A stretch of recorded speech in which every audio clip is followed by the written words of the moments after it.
जीवन का उद्देश्य हमारे जो स्वाध्याय चल रहा है।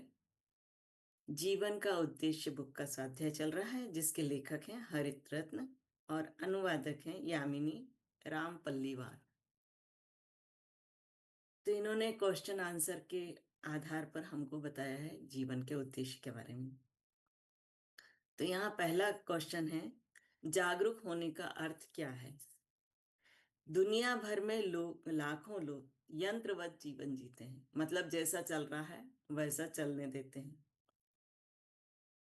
वे जागते हैं, भोजन करते हैं, स्कूल, कॉलेज और कार्यालय जाते हैं, अपने परिवार के साथ समय बिताते हैं, टीवी देखते हैं, मोबाइल उपकरणों से संवाद कर जाते हैं और स्वप्न लोक में खो जाते हैं। यह चक्र दिन ब दिन दोहराया जाता है, मतलब उनका रोज का रूटीन यही रहता है। इसमें ना कोई जुनून होता है ना आनंद। इसमें किसी तरह का यंत्रवत जीवन जीते हैं, जिसमें ना तो कोई जुनून होता है किसी तरह का और ना ही कोई आनंद आता है। जीवन को एक संघर्ष के तौर पर देखा जाता है और माना जाता है कि इसे तो सहन करना ही होगा। मतलब जीवन को आनंद पूर्वक न जी के यंत्रवत जीते हैं और उन्हें ऐसा लगता है कि ये हमारे को ऐसे ही जीना पड़ेगा, सहन करना पड़ेगा। जबकि जीवन एक यात्रा है, इसका उत्सव मनाया जाना चाहिए। इस दृष्टिकोण के कारण अधिकतर लोग जीवन भर नींद में ही रहते चलते हैं। हर जीवित और निर्जीव प्राणी के माध्यम से बहने वाले चमत्कारिक सार के बारे में वे बेखबर रहते हैं। वे जीवित हैं लेकिन सचेत नहीं। मतलब उनका जीवन तो चल रहा है लेकिन अवेयरनेस में नहीं है, सचेत नहीं है। मोबाइल है लेकिन प्लग इन नहीं है, सक्रिय हैं लेकिन जागरूक नहीं है। मैं अकेला नहीं हूं और मैं एक विशाल समग्र का हिस्सा हूं। यही एहसास जागृति है। अस्तित्व का यह ताना बाना ही ब्रह्मांड है। एक जागरूक मैं उस ऊर्जा के प्रति सचेत रहता हूं जो मेरे अंदर प्रवाहित हो रही है। तो हरित क्रांति जी का कहना है कि मैं उस ऊर्जा के प्रति सचेत रहता जो मेरे अंदर प्रवाहित हो रही हूं, और उससे पता होता है कि यह ब्रह्मांड का एक घटक है। व्यावहारिक दृष्टि से जागरूक होने का क्या अर्थ है? आइए मैं एक व्यक्तिगत उदाहरण साझा करता हूँ। इस समय मैं अत्यंत प्रसन्नता महसूस कर रहा हूँ। मेरा दिल इतने प्यार से भरा हुआ है कि मैं इसे हर मिली सेकेंड में महसूस कर रहा हूँ। यहाँ हरित जी कहते हैं कि मैं इतना प्यार भरा हुआ हूँ, मेरे अंदर इतना प्यार भरा है, इतना आनंद है कि मैं अभी इसी क्षण उसको एक्सप्रेस मतलब बताना चाहता हूँ।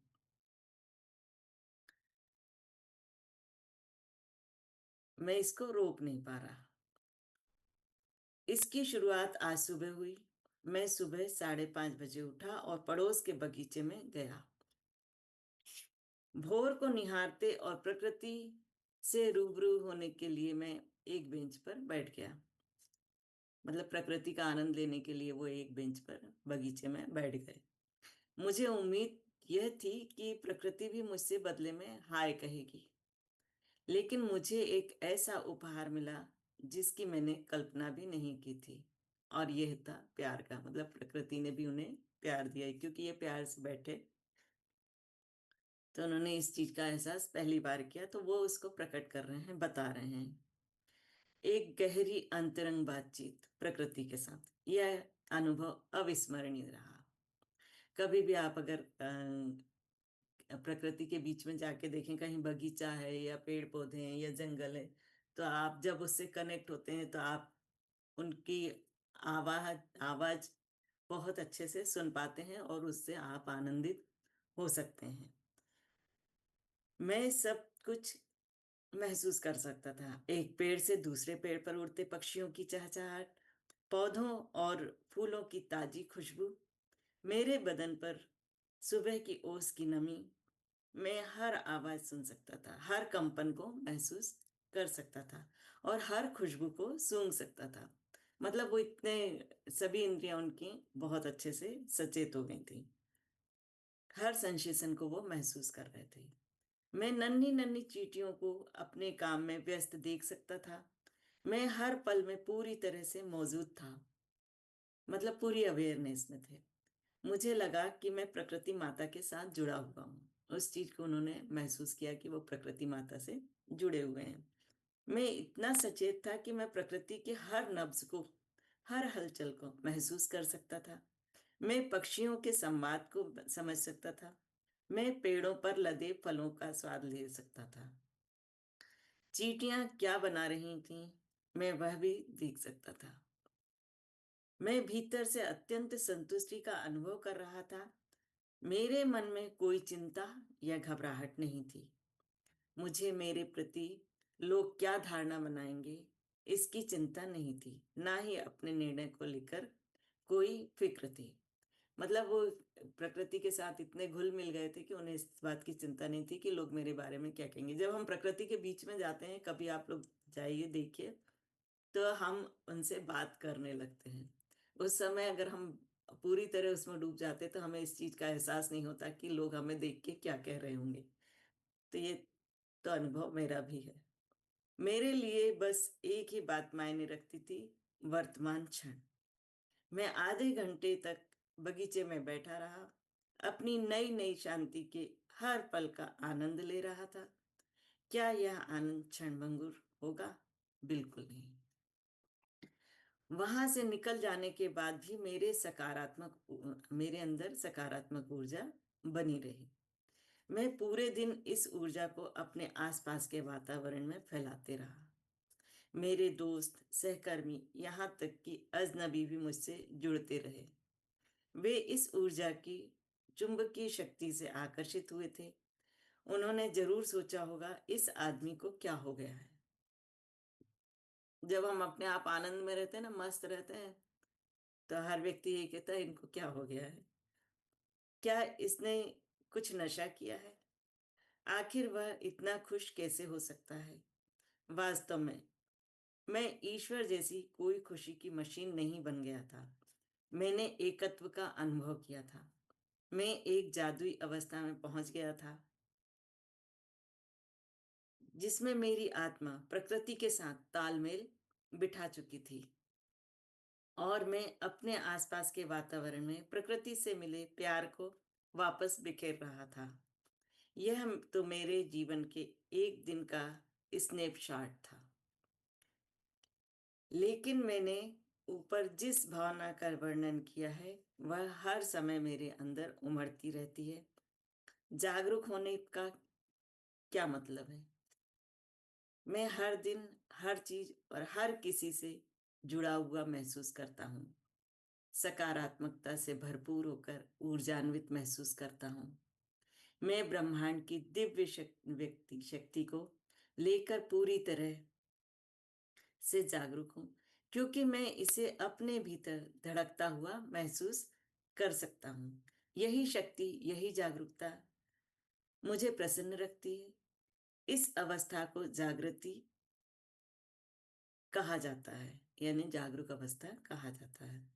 यह एक मानसिक और भावनात्मक स्थिति है, जिसमें व्यक्ति ब्रह्मांड की आत्मा से जुड़ा रहता है। इस अवस्था में एक व्यक्ति गहन सार्वभौमिक सत्य को समझ सकता है और गहरी भावनाओं का अनुभव कर सकता है। मैं यहाँ एक व्यक्ति के जागरूक होने का उदाहरण दे रहा हूँ। तो यहाँ पर वो एक उदाहरण दे रहे हैं, वो उनके शब्दों में सुनिए। महाकाव्य महाभारत में योद्धा राजकुमार अर्जुन कुरुक्षेत्र के युद्ध स्थल पर खड़ा है। वह अपने दुश्मनों से अपना राज्य वापस पाने के लिए निष्ठुर रक्त रंजित युद्ध शुरू करने वाला है। अर्जुन के शत्रु वे लोग हैं जिन्हें जीवन भर जानता रहा, जिनसे प्यार करता रहा। उनके वध की भयावह आशंका का सामना करते हुए वह संदेह से भर जाता है। वह अपने सारथी योगेश्वर कृष्ण से कहता है कि वह युद्ध नहीं करना चाहता। योद्धा की अनिच्छा उसके दृढ़ मूल्य प्रणाली से उपजी है। जिसमें नाते रिश्ते, निष्ठा और सम्मान जैसे उच्च सिद्धांत शामिल हैं। इन मूल्यों में अर्जुन को उसके कर्तव्य के साथ टकराव की स्थिति पर ला खड़ा किया था। उसे अपना धर्म बचाने के लिए युद्ध को जीतना था। इन विकल्पों से व्यथित होकर अर्जुन योगेश्वर कृष्ण से अपने प्रश्न पूछते हैं, जो जीवन के अर्थ जैसे मुद्दों की से पड़ताल करता है।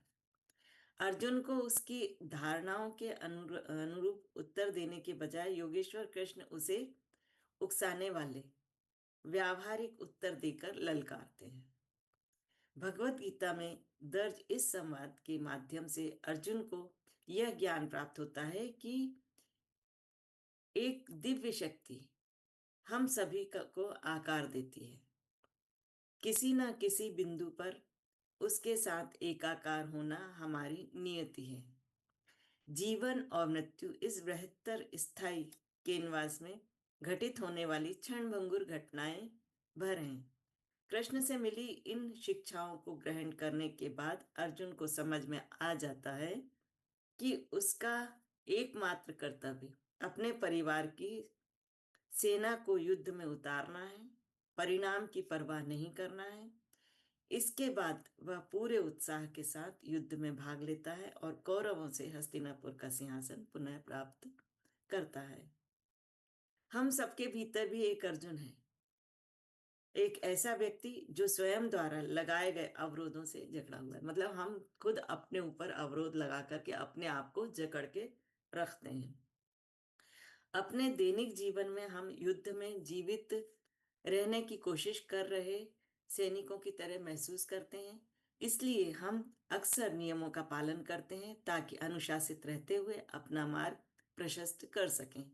हालांकि ऐसा करके हम स्वयं को उन प्रतिबंधों से जकड़ लेते हैं जो हमारी चेतना को ब्रह्मांड से जोड़ने में बाधा खड़ी करती है।